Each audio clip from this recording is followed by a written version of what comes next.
नक्कीच सामान्य नागरिक म्हणून जसे शिवसेनेची ताकद आपण पहिल्यापासून बघत आलो, शिंदे साहेबांमुळे आज या महाराष्ट्राला लाडकी बहीणसारखे चांगले चांगले योजना आपल्याला लाभलेल्या आहेत. त्यांच्यामुळे आज लाडकी बहीण म्हणा, वृद्ध लोक म्हणा आणि भरपूर असे लाडके भाऊ पण खुश होतील, ही आम्ही सगळ्यांनी अपेक्षा धरली आहे. शिवसेनेपासून बहुतांश खूप जास्तीमध्ये आपल्याला इथं नगरसेवक येतील अशी सगळ्यांची इच्छा आहे आणि नक्कीच येणार.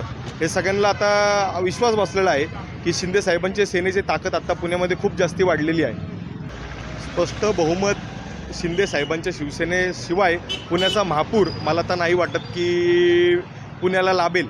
सेनेची गरज पडणार ही नक्की म्हणजे नक्कीच. मी उत्कर्ष शंकर तोरवे, राहणार दत्तवाडी, 128/5 फाळकेकोटा. आजपासून सगळीकडं हे उत्साहाचं वातावरण आहे शिंदे सेनेच्या सगळ्या उमेदवारांमध्ये. ह्यावेळेस शिवसेना जी आहे ती शिवसेना ह्यावेळेस किंगमेकरच्या भूमिकेत राहणार आहे. उदय सामंतांनी सकाळी पण सांगितलं की महापौर पदासाठी यांची संख्याबळ जास्त लागणार आहे. शिवसेनेचे संख्याबळ यावेळेस जास्त लागेल. असं एक गटाचा महापौर नाही होऊ शकत, पण शिवसेनेचं पाठबळ लागणारच आहे. एकनाथ शिंदेचं पाठबळ लागणार आहे. शिंदे सेनेचाच महापौर होईल किंवा शिंदे सेनेच्या पाठिंब्यानेच पुण्याचा पिंपरी चिंचवडचा महापौर होईल.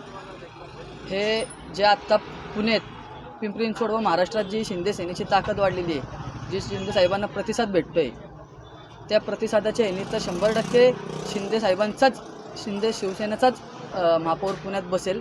सर्वात जास्त लाडकी बहीण आहे, ज्येष्ठ नागरिक आहेत, ज्या शिंदे साहेबांनी ज्या कामं केलेली आहेत की वारकऱ्यांसाठी, ज्येष्ठ नागरिकांसाठी, 60 वर्षाखालील वडील लोकांसाठी ST 50%मध्ये, महिलांसाठी ST 50%मध्ये, त्यावरून 100% वाटतं की पुण्यात महापौर शिंदे साहेबांचाच, शिवसेनेचाच बसेल.